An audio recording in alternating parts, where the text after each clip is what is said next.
ನಮಸ್ತೆ ಸರ್. ಬಳ್ಳಾರಿ ವಿಜಯನಗರ ಲೋಕಸಭಾ ಕ್ಷೇತ್ರದ ಪಕ್ಷೇತರ ಅಭ್ಯರ್ಥಿಯಾಗಿ ಸ್ಪರ್ಧೆ ಮಾಡಿದ್ದೀರಾ? ಹೌದು. ತಮ್ಮ ಪರಿಚಯ ಮಾಡಿಕೊಡ್ರಿ ಸರ್ ಸ್ವಲ್ಪ. ನಾನು ಅರುಣ್ ಹಿರಿಯಾಳ್ ಅಂತೇಳಿ ಬಿ ಎಲೆಕ್ಟ್ರಾನಿಕ್ಸ್ ಆ್ಯಂಡ್ ಕಮ್ಯುನಿಕೇಷನಲ್ಲಿ ನನ್ನ ಪದವೀಧರ ಮತ್ತು ಎಮ್.ಟೆಕ್ ಮಾಡಿದ್ದೀನಿ ಡಿಜಿಟಲ್ ಎಲೆಕ್ಟ್ರಾನಿಕ್ಸಲ್ಲಿ. ಹಲವಾರು ವರ್ಷಗಳ ಕಾಲ ನಾನು ಎಲೆಕ್ಟ್ರಾನಿಕ್ ಕಾಂಪೊನೆಂಟ್ ಇಂಡಸ್ಟ್ರಿಯಲ್ಲಿ ಮತ್ತು ಸೆಮಿಕಂಡಕ್ಟರ್ ಇಂಡಸ್ಟ್ರಿ ಅಂತ ಏನು ಹೇಳ್ತೀವಿ ಅಲ್ಲಿ ಸೇವೆ ಸಲ್ಲಿಸಿದ್ದೀನಿ. ಈಗ ಸ್ವತಂತ್ರ ಅಭ್ಯರ್ಥಿಯಾಗಿ ಬಳ್ಳಾರಿ ಲೋಕಸಭಾ ಕ್ಷೇತ್ರ 2024 ಚುನಾವಣೆಯಲ್ಲಿ ಸ್ಪರ್ಧೆ ಮಾಡ್ತಾ ಇದ್ದೀನಿ. ಸರ್, ಯಾಕೆ ಸ್ಪರ್ಧೆ ಮಾಡ್ಬೇಕಂತ ಅನಿಸ್ತಾರೆ? ಈಗ ನಾನು ಹಲವಾರು ವರ್ಷಗಳಿಂದ ನಾವು ಏನು ನೋಡ್ತಾ ಇದ್ದೀವಿ ಅಂದರೆ ಒಂದು ವ್ಯಕ್ತಿ ವಿರೋಧ ಅಥವಾ ಪಕ್ಷ ವಿರೋಧ ಮಾತುಗಳನ್ನೇ ನೋಡ್ತಾ ಇದ್ದೀವಿ. ಇದನ್ನೆಲ್ಲ ಬದಿಗಿಟ್ಟು ನಾವೊಂದು ಬದಲಾವಣೆ ಹೇಗೆ ತರ್ಬೋದು, ಒಂದು ಜವಾಬ್ದಾರಿಯಿಂದ ನಮ್ಮ ಒಂದು ಕ್ಷೇತ್ರಕ್ಕೆ ಯಾವ ಥರ ಒಂದು ಪ್ರೋಗ್ರೆಸಿವ್ ಆಗಿ ಒಂದು ಬದಲಾವಣೆ ತರ್ಬೋದು ಅಂತ ಯೋಚನೆ ಮಾಡಿದಾಗ ಟೆಕ್ನೋ ಲೀಗಲ್ ಪಾಲಿಟಿಕ್ಸ್, ಕಾನೂನು, ಸಂವಿಧಾನ ಹಾಗೂ ತಂತ್ರಜ್ಞಾನ, ಈ ಮೂರನ್ನು ಅಳವಡಿಸ್ಕೊಂಡು ಈಗಿನ ಕಾಲದಲ್ಲಿ ನಮಗೆ ಏನೊಂದು ಬದಲಾವಣೆ ಬೇಕೋ ಅದನ್ನು ತರಲು ಸಾಧ್ಯವಿದೆ ಅಂತ ನನಗೆ ನಂಬಿಕೆ ಬಂದು ಒಂದು ರಾಜಕೀಯ ಜವಾಬ್ದಾರಿ ತಗೊಂಡು ನಾನು ಮುಂದೆ ಬರಬೇಕು ಅಂತ ನಾನು ಈಗ ಸ್ಪರ್ಧೆ ಮಾಡ್ತೀನಿ. ಈಗ ನೀವು ಹೇಳ್ತಾ ಇರ್ತಕ್ಕಂಥ ಭಾಳ ಹೊಸ ವಿಚಾರ, ಇದನ್ನ ಹೆಂಗೆ ಪಬ್ಲಿಕ್ ರೀಚ್ ಆಗ್ಲಿಕ್ಕೆ ಸಾಧ್ಯ ಇದೆ ಅಂತ? ನಾವು ಮಾಡೋ ಕಾರ್ಯದಲ್ಲಿ ಇದನ್ನ ಖಂಡಿತವಾಗಿ ನಾವು ತರಬಹುದು. ಈಗ ಒಂದು ಲೀಗಲ್ ಎಂಪವರ್ಮೆಂಟ್ ಅಂತ ನಾವೇನು ಹೇಳ್ತೀವಿ, ಕಾನೂನಾತ್ಮಕವಾಗಿ ನಾವು ಬಲಿಷ್ಠ ನಮ್ಮ ಕ್ಷೇತ್ರದಲ್ಲಿ ಒಂದು ಬದಲಾವಣೆ ತರ್ತಾ ಹೋದ್ರೆ, ಅದಕ್ಕೆ ಪ್ರಾಮುಖ್ಯತೆ ಕೊಟ್ಟರೆ ಒಂದು ಬದಲಾವಣೆಗೆ ದಾರಿ ಆಗುತ್ತೆ.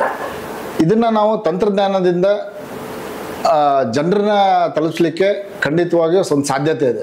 ಸೊ ಈ ಥರ ಒಂದು ಯೋಚನೆ ಶಕ್ತಿಯಿಂದ ಅಥವಾ ಒಂದು ಈ ಯೋಚನೆಗೆ ಏನು ಬರೋದು, ಈ ಕಾರ್ಯರೂಪಿಗೆ ತರೋದ್ರಿಂದ ನಾವು ಖಂಡಿತವಾಗಿಯೂ ಒಂದು ಬದಲಾವಣೆ, ಒಂದು ಪ್ರೋಗ್ರೆಸ್ ಅನ್ನ ಕಾಣ್ಬೋದು. ಸರ್, ಬಳ್ಳಾರಿ ವಿಜಯನಗರ ಲೋಕಸಭಾ ಕ್ಷೇತ್ರದ ಪ್ರಮುಖ ಸಮಸ್ಯೆಗಳು ಏನು ಗುರುತಿಸಿದ್ರೆ? ಸೊ ಮೇನ್ ಇಂಪಾರ್ಟೆಂಟ್ ನಾನು ಗುರುತಿಸಿದ್ದು ನೀರಿನ ಸಮಸ್ಯೆ, ಆಮೇಲೆ ರೈತರಿಗೆ ಒಂದು ಬೆಂಬಲ ಬೇಕಾಗಿದೆ, ಕಾರ್ಮಿಕರು ಏನಿದ್ದಾರೆ ಇಲ್ಲಿ ಅವ್ರಿಗೊಂದು ನೆಕ್ಸ್ಟ್ ಲೆವೆಲ್ ಒಂದು ಸಪೋರ್ಟ್ ಬೇಕಾಗಿದೆ, ಆಮೇಲೆ ಇನ್ಫ್ರಾಸ್ಟ್ರಕ್ಚರ್ ಡೆವಲಪ್ಮೆಂಟ್ ಬೇಕಾಗಿದೆ, ಶಿಕ್ಷಣ ಕ್ಷೇತ್ರದಲ್ಲೂ ಕೂಡ ಕೆಲವೊಂದು ಡೆವಲಪ್ಮೆಂಟ್ ಬೇಕಾಗಿದೆ. ಈಗ ತಾಲೂಕು ಮಟ್ಟದಲ್ಲಿ ನಾವು ಈಗಿನ ಒಂದು ಪರಿಸ್ಥಿತಿಯಲ್ಲಿ ಒಂದು ಡಿಜಿಟಲ್ ಲೈಬ್ರರಿ ಅಂತ ಹೇಳ್ಬೋದು, ಅಥವಾ ಒಂದು ನೆಕ್ಸ್ಟ್ ಲೆವೆಲ್ ಎಜುಕೇಷನ್ ಸಿಸ್ಟಮ್ ಅನ್ನ ನಾವು ತರಲಿಕ್ಕೆ ತಾಲೂಕು ಮಟ್ಟದಲ್ಲಿ ತರಕ್ಕಾಗುತ್ತೆ. ಸೊ ಅದನ್ನ ತರೋದ್ರಿಂದ ನಾವು ಅನ್ಎಂಪ್ಲಾಯ್ಮೆಂಟ್ ಕೂಡ ಕಡಿಮೆ ಮಾಡ್ಬೋದು. ಸೊ ಈ ತರ ಎಲ್ಲಾ ಕ್ಷೇತ್ರದಲ್ಲೂ ಒಂದು ಬದಲಾವಣೆ ಮಾಡಲು ಸಾಧ್ಯತೆ ಇದೆ. ಕ್ಷೇತ್ರಕ್ಕೆ ಸ್ಪರ್ಧೆ ಮಾಡಿದಾರ, ಜನ ಹೆಂಗ್ ರಿಸೀವ್ ಮಾಡ್ತಾರೆ ನಿಮ್ಮನ್ನ? ಈಗ ರಾಷ್ಟ್ರೀಯ ಪಕ್ಷಗಳ ಅಬ್ಬರದ ನಡುವೆ ನೀವ್ ಹೆಂಗೆ ಒಬ್ಬರೇ ಪಬ್ಲಿಕ್ ಯಾವ ತರ ರೀಚ್ ಆಗ್ತೀರಾ ಅಂತ? ಈಗ ಜನರಿಗೆ ಏನ್ ಬೇಕಾಗಿದೆ ಅಂದ್ರೆ, ಈಗ ಒಂದು ಪಕ್ಷ ಬದಲಿ ಮಾಡಕ್ ಆಗಲ್ಲ, ಅಥವಾ ಪಕ್ಷದಲ್ಲಿ ಇರೋ ವ್ಯಕ್ತಿನ ಬದಲಿ ಮಾಡೋಕೆ ಇದೊಂದು ಅವಕಾಶ. ಈಗ ನನ್ನ ವಿಚಾರಗಳನ್ನ ಜನರು ಸ್ಪಂದಿಸ್ತಾ ಇದ್ದಾರೆ, ಹೌದು ಒಂದು ಹೊಸತನ ಇದೆ, ಕಾನೂನಾತ್ಮಕ ಇವರು ಏನೋ ಒಂದು ಬದಲಾವಣೆ ತರಬಹುದು ಅನ್ನೋ ಒಂದು ನಂಬಿಕೆ ಮೂಡಿದೆ. ಈಗ ನಾನು ಲಾಸ್ಟ್ 1 ತಿಂಗಳಿಂದ ನಾನು ಏನು ಕ್ಷೇತ್ರದೆಲ್ಲ ಓಡಾಡ್ತಾ ಇದ್ದೇನೆ, ಜನರು ನನಗೆ ಬೆಂಬಲ ಕೊಡ್ತಾ ಇದ್ದಾರೆ. ಅವ್ರಿಗೊಂದು ಭರವಸೆ ಇದೆ, ಇವರು ಇಂಡಿಪೆಂಡೆಂಟ್ ಆಗಿ ಒಂದು ಬದಲಾವಣೆ ತರಲು ಸಾಧ್ಯತೆ ಇದೆ ಅಂತ ಹೇಳಿ ಅವ್ರಿಗೊಂದು ಭರವಸೆ ಬಂದಿದೆ. ಖಂಡಿತವಾಗೂ ರಾಷ್ಟ್ರೀಯ ಪಕ್ಷದಲ್ಲಿ ಅವ್ರ ವಿಚಾರ ಇದು ನನ್ನಕ್ಕಿಂತ ದೊಡ್ಡದಾಗಿರುತ್ತೆ. ಬಟ್ ಒಳ್ಳೆ ವ್ಯಕ್ತಿ ಒಂದು ಒಳ್ಳೆ ಪಕ್ಷಕ್ಕೆ ಹೋದ್ರೆ ಒಳ್ಳೆತನ ಮಾಡ್ಲಿಕ್ಕೆ ಸಾಧ್ಯ ಇದೆ. ಸೊ ಅದಕ್ಕೊಂದು ಅವಕಾಶ ಇದೆ, ಅದರಿಂದ ನಾನು ಇಂಡಿಪೆಂಡೆಂಟ್ ಆಗಿ ನಿಲ್ಕೊತಾ ಇದ್ದೀನಿ. ಈಗ ಬಿಜೆಪಿ JDS ಮೈತ್ರಿ ಅಭ್ಯರ್ಥಿಯಾಗಿ ಶ್ರೀರಾಮುಲು ಅಂದ್ಕೊಂಡಿದ್ದಾರೆ, ಕಾಂಗ್ರೆಸ್ ಅಭ್ಯರ್ಥಿಯಾಗಿ ತುಕಾರಾಮ್ ಅವರು, ಹೌದು, BSP ಅಭ್ಯರ್ಥಿಯಾಗಿ ವಾಲ್ಮೀಕಿ ಕೃಷ್ಣಪ್ಪ ಅನ್ನೋರು ನಿಂತ್ಕೊಂಡಿದ್ದಾರೆ ಈ ರಾಷ್ಟ್ರೀಯ ಪಕ್ಷಗಳಲ್ಲಿ. ಇತರ ಪಕ್ಷೇತರ ಅಭ್ಯರ್ಥಿಗಳು ಬಹಳಷ್ಟು ಜನ ನಿಂತ್ಕೊಂಡಿದ್ದಾರೆ ಬೇರೆ ಬೇರೆ ಪಕ್ಷಗಳಿಂದ ಕೂಡ. ಇವರೆಲ್ಲರಿಗಿಂತ ನೀವು ಯಾವ ತರ ಭಿನ್ನವಾಗಿದ್ದೀರಾ? ನೀವು ಹೇಳ್ತಕ್ಕಂಥ ವಿಚಾರಗಳನ್ನ ಯಾಕೆ ಜನ ನಂಬ್ತಾರೆ, ಹೇಗೆ ಕನ್ವಿನ್ಸ್ ಮಾಡ್ತಾರೆ ಅಂತ ಅವ್ರು? ಸರ್, ಈಗ ನಾನು ಒಬ್ಬ ವ್ಯಕ್ತಿ, ಈಗ ನಾನು ಸ್ಪರ್ಧೆ ಮಾಡ್ತಾ ಇದ್ದೇನೆ, ಬಟ್ ಸ್ಪರ್ಧೆ ಮಾಡೋಕೆ ನಮ್ಗೆ ಒಬ್ಬ ವ್ಯಕ್ತಿ. ಈಗ ಏನ್ ಅನಾನುಕೂಲತೆ ಇದೆ, ಏನ್ ತೊಂದರೆಗಳಿದೆ, ಈಗ ಸಂವಿಧಾನ, ಕಾನೂನು ಮತ್ತು ಈ ಅಡಿಯಲ್ಲಿ ನಾವು ವರ್ಕ್ ಮಾಡಿದ್ರೆ ಯಾವ ತರ ಬದಲಾವಣೆ ತರಬಹುದು ಅನ್ನೋದು ನನಗೆ ನಂಬಿಕೆ ಇದೆ, ಹಾಗೂ ನನ್ನ ಜೀವನದಲ್ಲಿ ಕಂಡಿದ್ದೀನಿ. ಇದನ್ನ ಮಾಡಿದ್ರೆ ಇದು ಆಗುತ್ತೆ ಅನ್ನೋದು ಈಗ ಜನರಿಗೂ ತಿಳಿತಾ ಇದೆ. ಸೊ ಇದ್ರದ್ದು ಅವಶ್ಯಕತೆ ಇದೆ ಅಂತ ಜನರಿಗೆ ಗೊತ್ತಾಗಿದೆ. ಸೊ ಖಂಡಿತವಾಗ್ಲೂ ಅವರು ನನಗೆ ಸಪೋರ್ಟ್ ಮಾಡಿದ್ರೆ ನಾವು ಎಲ್ಲರೂ ಸೇರಿ ಒಂದು ರಾಜಕಾರಣದಲ್ಲಿ ಬದಲಾವಣೆ ತರಲು ಒಂದು ಸಾಧ್ಯತೆ ಇದೆ. ಸೊ ವ್ಯಕ್ತಿ ಆ ಪಕ್ಷ ಇರ್ಬೋದು, ಆ ಪಕ್ಷದಲ್ಲಿ ಯಾವ ತರ ವಿಚಾರವಂತಿಕೆ ಇದೆ, ಬದಲಾವಣೆ ಪ್ರೋಗ್ರೆಸಿವ್ ಆಗಿ ನಾವು ಯಾವ ತರ ಹೊಸತನ ತರಲಿಕ್ಕೆ ಸಾಧ್ಯ, ಅದು ಬೇಕಾಗಿದೆ, ಅದು ನನ್ನಲ್ಲಿದೆ. ನಾಳೆ ಯಾವುದೋ ಒಂದು ಪಕ್ಷಕ್ಕೆ ನಾವು ಸೇರ್ಕೊಂಡ್ರು ನಮ್ಮ ಕ್ಷೇತ್ರಕ್ಕೆ ಒಳ್ಳೇದಾಗುವಂತೆ ನಾನು ಆ ಪಕ್ಷಕ್ಕೆ ಸೇರ್ಕೊಂಡು ಅವ್ರಿಗೆ ಒಂದು ಒಳ್ಳೆತನ ಮಾಡ್ಲಿಕ್ಕೆ ಸಾಧ್ಯತೆ ಇದೆ. ಈಗ ಜಿಲ್ಲೆಯ ಅಭಿವೃದ್ಧಿಗೆ ನಿಮ್ಮ ಯೋಜನೆಗಳು ಏನಿದೆ, ಕನಸುಗಳು ಏನಿದೆ ಸರ್?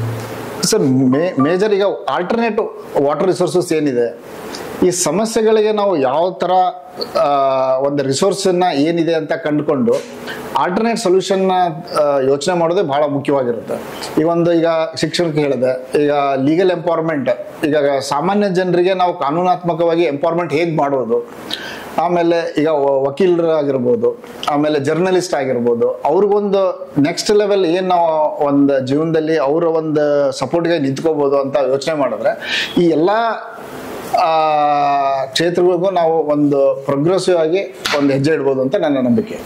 ಈ ಜಿಲ್ಲೆಯಲ್ಲಿ ರಾಷ್ಟ್ರೀಯ ಹೆದ್ದಾರಿಗಳ ವಿಚಾರ ಆಗಿರ್ಬೋದು, ಏರ್ಪೋರ್ಟ್ ವಿಚಾರ ಆಗಿರ್ಬೋದು, ಜೀನ್ಸ್ ಇಂಡಸ್ಟ್ರಿ ಆಗಿರ್ಬೋದು, ಇದ್ರ ಬಗ್ಗೆ ನಿಮ್ಮ ಕನಸುಗಳು ಏನಿದೆ? ಇದನ್ನು ಯಾವ ರೀತಿ ಒಂದು ವೇಳೆ ನೀವು ಪಕ್ಷೇತರ ಗೆದ್ರೆ ಯಾವ ರೀತಿ ಕೇಂದ್ರ ರಾಜ್ಯ ಸರ್ಕಾರ ಸಂಯೋಜನೆ ಮಾಡಿ ಅವ್ರನ್ನ ಕಾರ್ಯಗತ ಮಾಡ್ತೀರಾ? ಇನ್ಫ್ರಾಸ್ಟ್ರಕ್ಚರ್ ಎಂಟರ್ಪ್ರಿನರ್ಶಿಪ್ ಅಂತ ಏನ್ ಹೇಳ್ತೀವಿ, ಇಂಡಸ್ಟ್ರಿಯಲೈಸೇಷನ್ ಅಂತ ಏನ್ ಹೇಳ್ತೀವಿ, ಖಂಡಿತವಾಗಿಯೂ ಇಂಡಸ್ಟ್ರಿಯಲೈಸೇಷನ್ ಒಂದು ಪ್ರೋಗ್ರೆಸಿವ್ ಆಗಿ ಒಂದು ಬದಲಾವಣೆ ತರಲು ಹೆಲ್ಪ್ ಮಾಡುತ್ತೆ. ಬಟ್ ಮುಖ್ಯವಾಗಿ ಫಂಡ್ಸ್ ಅನ್ನೋದು ಬಹಳ ಇಂಪಾರ್ಟೆಂಟು. ಒಂದು ಓವರ್ ಆಲ್ ಗ್ರೋತ್ ಅನ್ನೋದು ಏನಿರುತ್ತೆ ಒಂದು ಇಂಡಸ್ಟ್ರಿ ಬರೋದ್ರಿಂದ, ಆ ಓವರ್ ಆಲ್ ಗ್ರೋತ್ ಆಗ್ತಾ ಇದೆ ಅಂದ್ರೆ ನಾನು ಅದಕ್ಕೆ ಪ್ರಾಮುಖ್ಯತೆ ಕೊಟ್ಟು ಆ ಇಂಡಸ್ಟ್ರಿನ ತರಲು ಖಂಡಿತವಾಗಿಯೂ ಪ್ರಯತ್ನ ಪಡ್ತೀನಿ. ಸರ್, ಈಗ ಇದರಲ್ಲಿ ನಿಮ್ಮ ಪ್ರಣಾಳಿಕೆಯಲ್ಲಿ ನೀವು ಕೊಟ್ಟಿರೋ ಪ್ರಣಾಳಿಕೆಯಲ್ಲಿ ಪ್ರಮುಖವಾಗಿ ಮಹಿಳೆಯರ ಬಗ್ಗೆ, ರೈತರ ಬಗ್ಗೆ ಮತ್ತು ನೀರಿನ ಬಗ್ಗೆ, ಕಾನೂನು ಸಬಲೀಕರಣ ಮತ್ತು ವಕೀಲರ ಪಿಂಚಣಿ ಈ ಥರದ್ದೆಲ್ಲ ಒಂದು ವಿಭಿನ್ನವಾಗಿ ಕೊಟ್ಟಿದ್ದೀರಾ. ಅದ್ರ ಬಗ್ಗೆ ನಿಮ್ಮ ಸರ್, ಈಗ ನಮ್ಮ ಒಂದು ಕ್ಷೇತ್ರ ಒಂದು ಬೆಳವಣಿಗೆ, ಕ್ಷೇತ್ರದ ಒಂದು ಡೆವಲಪ್ಮೆಂಟ್ ಅಂತ ಏನು ಹೇಳ್ತೀವಿ, ಅಲ್ಲಿ ಇರೋರು ಎಲ್ಲ ವರ್ಗದವರು ಏನಂದ್ರೆ ಈಗ ಈಗ ಹಿರಿಯ ನಾಗರಿಕರಾಗಿರ್ಬೋದು, ವಕೀಲರಾಗಿರ್ಬೋದು, ಜರ್ನಲಿಸ್ಟ್ ಆಗಿರ್ಬೋದು, ರೈತರಾಗಿರ್ಬೋದು, ಕಾರ್ಮಿಕರು, ಅವ್ರನ್ನ ಎಲ್ಲರನ್ನೂ ನಾವು ಬಲಿಷ್ಠಪಡ್ತಾ ಹೋದ್ರೆ ಒಂದು ಬೆಳವಣಿಗೆ ಚೆನ್ನಾಗಾಗುತ್ತೆ. ಸೊ ಅವ್ರು ಏನ್ ಸಮಸ್ಯೆಗಳಿದೆ ಅದಕ್ಕೆ ಸ್ಪಂದಿಸ್ಬೇಕು. ಮತ್ತೀಗ ನಾನೇನ ಪ್ರಣಾಳಿಕೆಯಲ್ಲಿ ಕೊಟ್ಟಿದ್ದೇನೆ ಆ ಒಂದು ವಿಚಾರದಲ್ಲಿ ನಾನೊಂದು ಏನಾದ್ರು ಒಂದು ಬದಲಾವಣೆ ತರಲು ಸಾಧ್ಯತೆ ಇದೆ, ಅವರಲ್ಲೆಲ್ಲ ಡಿಸ್ಕಸ್ ಮಾಡಿ ಆ ಪ್ರಣಾಳಿಕೆಯಲ್ಲಿ ನನ್ನ ಪಾಯಿಂಟ್ಸ್ ಹಾಕಿದ್ದೆ. ನೀವು ನಾಮಿನೇಷನ್ ಸಂದರ್ಭದಲ್ಲಿ ಚುನಾವಣಾಧಿಕಾರಿ ಮೇಲೆ ಒಂದು ಅಲಿಗೇಷನ್ ಮಾಡಿದ್ರಿ, ಆ ಬಗ್ಗೆ ಹೇಳಿದ್ರೆ ಏನ್ ಹೇಳ್ತೀರಾ? ಅಲ್ಲಿ ಏನಾಯ್ತು ಎಕ್ಸಾಕ್ಟ್ ಆಗಿ? ಸೊ ನಾಮಿನೇಷನ್ ಅಲ್ಲಿ ಏನಾಯ್ತು, ಬಿ ಶ್ರೀರಾಮುಲು ಅವರ ಅಡ್ವೊಕೇಟ್ಸ್ ತುಕಾರಾಮ್ ಅವ್ರ ಬಗ್ಗೆ ಅಫಿಡೇವಿಟ್ ಬಗ್ಗೆ ಮತ್ತು ಹಲವಾರು ಅಬ್ಜೆಕ್ಷನ್ಸ್ ಬಗ್ಗೆ ಪ್ರಶ್ನೆ ಮಾಡಿದ್ರು. ಸೊ ಆ ಪ್ರಶ್ನೆ ಮಾಡಿದಾಗ ನಮ್ಗೊಂದು ಕುತೂಹಲ ಇತ್ತು ಮತ್ತು ನಾವು ಆ ಮೀಟಿಂಗ್ ಅಲ್ಲಿ ಇದ್ದಾಗ ನಮ್ಮ ಮುಂದೆನೆ ಅಬ್ಜೆಕ್ಷನ್ಸ್ ಬಂತು. ಸೊ 3 ಗಂಟೆ ಸಮಯಕ್ಕೆ ಆ ಅಬ್ಜೆಕ್ಷನ್ಸ್ಗೆ ಆರ್ಡರ್ ಪಾಸ್ ಮಾಡ್ತೀವಿ ಅಂತ DC ಅವ್ರು ಹೇಳಿದ್ರು. ಸೊ 3 ಗಂಟೆಗೆ ನಾವು ಅದನ್ನ ಏನಾಗುತ್ತೆ ಅಥವಾ ಅದು ಆರ್ಡರ್ ಏನಾಗುತ್ತೆ ಅಂತ ಕೇಳಲಿಕ್ಕೆ ಹೋದಾಗ DC ಅವರು ನಮಗೆ ಪರ್ಮಿಷನ್ ಕೊಡಲಿಲ್ಲ. ಸೊ ಯಾಕೆ ನೀವು ಒಳಗಡೆ ಬಿಡಲಿಲ್ಲ ನನಗೆ, ಅಥವಾ ಕಾನೂನಲ್ಲಿ ಅವಕಾಶ ಇಲ್ವಾ ಅಂತ ಕೇಳಿದಾಗ ಅವರು ಲಿಖಿತವಾಗಿ ಏನೂ ಕೊಡಲೇ ಇಲ್ಲ, ಬಟ್ ನನ್ನ ಒಳಗಡೆ ಬಿಡಲೇ ಇಲ್ಲ. ಸೊ ಅಲ್ಲಿ ಏನಾಯ್ತು ಅಂದ್ರೆ ಶ್ರೀರಾಮುಲು ಅವರ ಅಡ್ವೊಕೇಟು ತುಕಾರಾಮ್ ಅವ್ರ ಬಗ್ಗೆ ಅಫಿಡೇವಿಟ್ ಸರಿಯಾಗಿಲ್ಲ ಮತ್ತು ನೋಟ್ರಿ ಆಗಿರೋ ದಿನಾಂಕ ಮತ್ತು ಅವರು ಸಹಿ ಮಾಡಿರೋ ದಿನಾಂಕ ಬೇರೆ ಬೇರೆ ಇದೆ. ಸೊ ಕಾನೂನಲ್ಲಿ ರಾಂಗ್ ಅಫಿಡೇವಿಟ್ ಇದ್ರೆ ರಿಜೆಕ್ಟ್ ಮಾಡ್ಬೇಕಂತ ಒಂದು ಅವಕಾಶ ಇದೆ. ಸೊ ಇದನ್ನ ಕಾನೂನಾತ್ಮಕವಾಗಿ ನನಗೆ ಉತ್ತರ ಸಿಗ್ಲಿಲ್ಲ. ಸೊ ಹಾಗಾಗಿ ನಾನು ಎಲೆಕ್ಷನ್ ಕಮಿಷನ್ ಮತ್ತು ರಿಜಿಸ್ಟರ್ ಆಫ್ ಹೈಕೋರ್ಟ್ಗೆ ಒಂದು ದೂರನ್ನು ಕೊಟ್ಟೆ. ಸೊ ಈ ತರ ಒಂದು ಕಾನೂನಾತ್ಮಕವಾಗಿ ಅಲ್ಲಿ ಯಾಕೆ ನಮ್ಗೆ ಅವಕಾಶ ಇಲ್ಲ, ಇದ್ರ ಪ್ರಶ್ನೆ ನಮ್ಮ ಒಂದು ಕ್ಲಾರಿಟಿ ಯಾಕೆ ಬಂದಿಲ್ಲ ಅಂತ ನಾನು ಕಂಪ್ಲೇಂಟ್ ಕೊಟ್ಟೆ. ಸರ್, ಈಗ ನೀವು ಲೀಗಲ್ ಎಂಪವರ್ಮೆಂಟ್ ಅಂತ ಹೇಳ್ತೀರಾ, ಮತ್ತೆ ಟೆಕ್ನಾಲಜಿ ಬಗ್ಗೆ ಹೇಳ್ತೀರಾ, ಇದನ್ನ ಯಾವ ರೀತಿ ತಳಮಟ್ಟದ ಅಂದ್ರೆ ಈಗ ಅನಕ್ಷರಸ್ಥಿದ್ದಾರೆ ವಿದ್ಯಾರ್ಥಿಗಳು ಇರ್ತಾರೆ, ಇವ್ರಿಗೆ ಯಾವ ರೀತಿಯಾಗಿ ನೀವು ಅದನ್ನ ಮನವರಿಕೆ ಮಾಡ್ಕೊಡ್ತೀರಾ? ಸರ್, ಈಗ ಬೇಸಿಕಲಿ ಒಂದು ಎಜುಕೇಶನ್ ಸಿಸ್ಟಮ್ ಅಲ್ಲಿ ನೋಡಿದ್ರೆ ನಮ್ಮ ಸ್ಕೂಲ್ 8th 9th 10th ಆಗಿರ್ಬೋದು, PUC 1 PUC 2 ಆಗಿರ್ಬೋದು, ಯಾವುದೇ ಒಂದು ಲೀಗಲ್ ಎಜುಕೇಶನ್ ಅಂತ ಇಲ್ಲ. ಸೊ ನನ್ನ ಒಂದು ವಿಚಾರದಲ್ಲಿ ಏನಿದೆ, ಈ ಒಂದು ಅರ್ಲಿ ಏಜ್ ಇದರಲ್ಲಿ ಒಂದು ಬೇಸಿಕ್ ಲೀಗಲ್ ಎಜುಕೇಶನ್ನ ಇಂಟ್ರೊಡ್ಯೂಸ್ ಮಾಡಬೇಕು. ಒಂದು FIR ಅಂದ್ರೆ ಏನು, ಒಂದು ಪೊಲೀಸ್ ಸ್ಟೇಷನ್ ಅಲ್ಲಿ ಯಾವ ತರ ಅವರು ಒಬ್ಬ ನಾಗರಿಕರಾಗಿ ಅವ್ರ ಹಕ್ಕುಗಳಿದಾವೆ, ಇದನ್ನ ಒಂದು ಸ್ಕೂಲಲ್ಲಿ ಮತ್ತು ಕಾಲೇಜಲ್ಲಿ ಮತ್ತು ಪದವೀಧರರಿಗೆ ಒಂದು ಎಜುಕೇಶನ್ ತಗೊಂಡು ಬಂದು ಒಂದು ಪ್ರಾಕ್ಟಿಕಲ್ ಎಕ್ಸ್ಪೋಜರ್ ತಂದ್ರೆ ಎಷ್ಟೋ ಒಂದು ಬದಲಾವಣೆ ಆಗುತ್ತೆ, ಹಾಗೂ ಎಷ್ಟೊಂದು ಅವರಿಗೆ ಹಕ್ಕುಗಳ ಒಂದು ಶಕ್ತಿ ಕೊಟ್ಟಂಗಾಗುತ್ತೆ. ಸರ್, ಇನ್ನೊಂದು ಕ್ವಶನ್, ನೀವು ಈಗ ಮೂಲತಃ ನೀವು ಧಾರವಾಡ ಜಿಲ್ಲೆಯವರು, ಇಲ್ಲೇ ಬಂದು ಸ್ಪರ್ಧೆ ಮಾಡ್ಲಿಕ್ಕೆ ನಿಮ್ಗೆ ಏನ್ ಕಾರಣ? ಸರ್, ನಾನು ಹುಟ್ಟಿದ್ದು ಧಾರವಾಡ, ನಾನು ಕೆಲಸ ಮಾಡಿದ್ದು ಬೆಂಗಳೂರು. ಈಗ ಬಳ್ಳಾರಿಯಲ್ಲಿ ನನ್ನೊಂದು ಕನೆಕ್ಟಿವಿಟಿ ಇದೆ, ನಮ್ಮ ತಂದೆಯವರು ಇಲ್ಲಿ ಕೆಲಸ ಮಾಡಿದ್ದಾರೆ. ನಮ್ಮ ಎಲ್ಲ ಫ್ಯಾಮಿಲಿ ಮೆಂಬರ್ಸ್ ಹೂವಿನಡಗಲಿ, ವಿಜಯ ಹೊಸಪೇಟೆ ಆಗಿರ್ಬೋದು, ಕಂಪ್ಲಿ ಆಗಿರ್ಬೋದು, ಬಳ್ಳಾರಿ ಲೋಕಲ್ ಆಗಿರ್ಬೋದು, ತುಂಬಾ ಜನ ನನಗೊಂದು ಇಲ್ಲಿ ಹಲವಾರು ವರ್ಷದ ಒಂದು ಬಾಂಧವ್ಯ ಇದೆ. ಸೊ ಇಲ್ಲಿ ನಾನೊಂದು ಬದಲಾವಣೆ ತರ್ತೀನಿ ಅಥವಾ ನನ್ನ ಈ ಕ್ಷೇತ್ರದ ಒಂದು ತಿಳುವಳಿಕೆ ಇದೆ, ಹಾಗಾಗಿ ನಾನು ಇಲ್ಲಿ ಬಂದು ಸ್ಪರ್ಧೆ ಮಾಡ್ತೇನೆ.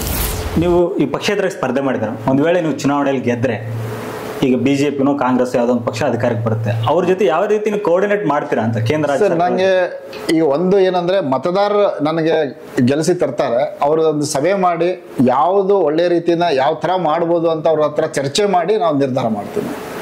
ಖಂಡಿತ ಅದು ಬಿಜೆಪಿ ಆಗಿರ್ಬೋದು, ಕಾಂಗ್ರೆಸ್ ಆಗಿರ್ಬೋದು, ಜನರ ಧ್ವನಿಯಾಗಿ ನಾನು ನಿಲ್ತೀನಿ. ಸರಿ, ಕೊನೆಯದಾಗಿ ಕ್ಷೇತ್ರದ ಮತದಾರರಿಗೆ ನಿಮ್ಗೆ ಯಾಕೆ ಮತ ಕೊಡಬೇಕು ಮತ್ತು ನೀವು ಏನು ಹೇಳಕ್ಕೆ ಇಷ್ಟಪಡ್ತೀರಿ ಸರ್? ಸೊ ನಾ ಕ್ಷೇತ್ರದ ಜನರಿಗೆ ಹೇಳೋದೇನೆಂದರೆ, ಒಂದು ಬದಲಾವಣೆ ತರಲು ಒಂದು ಅವಕಾಶ ಇದೆ. ನಾವು ಎಲ್ಲರೂ ಸೇರಿ ಕಾನೂನು, ತಂತ್ರಜ್ಞಾನ ಮತ್ತು ಸಂವಿಧಾನ ಅಡಿಯಲ್ಲಿ ಕೆಲಸ ಮಾಡಿದ್ರೆ ಖಂಡಿತವಾಗಿಯೂ ಒಂದು ಬೆಳವಣಿಗೆ ಮತ್ತು ಒಂದು ಹೊಸತನಕ್ಕೆ ಒಂದು ಅವಕಾಶ ಇದೆ. ಸೊ ಎಲ್ಲರೂ ಬೆಂಬಲ ನನಗೆ ಕೊಟ್ಟು ಒಂದು ಅವಕಾಶ ಕೊಟ್ಟರೆ ನಾವೊಂದು ರಾಜಕೀಯ ಸೇವೆಗೆ ಅವರು ಎಲ್ಲರಿಗೂ ಬದ್ಧವಾಗಿರ್ತೀನಿ ಅಂತ ಹೇಳಕ್ಕೆ ಇಷ್ಟಪಡ್ತೀನಿ. ನನಗೆ ಈ ಸತಿ ಒಂದು ಅವಕಾಶ ಕೊಟ್ಟು ಒಂದು ನಿಮ್ಮ ಅಮೂಲ್ಯವಾದ ಮತವನ್ನು ಕ್ರಮ ಸಂಖ್ಯೆ 8 ಲ್ಯಾಪ್ಟಾಪ್ ಚಿಹ್ನೆಗೆ ಮತ ಕೊಟ್ಟು ನನ್ನನ್ನು ಆಶೀರ್ವದಿಸಿ ಈ ಸತಿ ಗೆಲ್ಲಿಸಿ ಅಂತ ಕೇಳ್ಕೊಟ್ಟು ವಿನಂತಿ ಮಾಡ್ತೀನಿ. ಬಳ್ಳಾರಿಯ ನಿರಂತರ ಸುದ್ದಿಗಾಗಿ ಬಳ್ಳಾರಿ ಬೆಳಗಾಯಿತು ಚಾನೆಲ್ನ ಸಬ್ಸ್ಕ್ರೈಬ್ ಮಾಡಿ ಹಾಗೂ ಬೆಲ್ ಐಕಾನ್ ಒತ್ತಿ.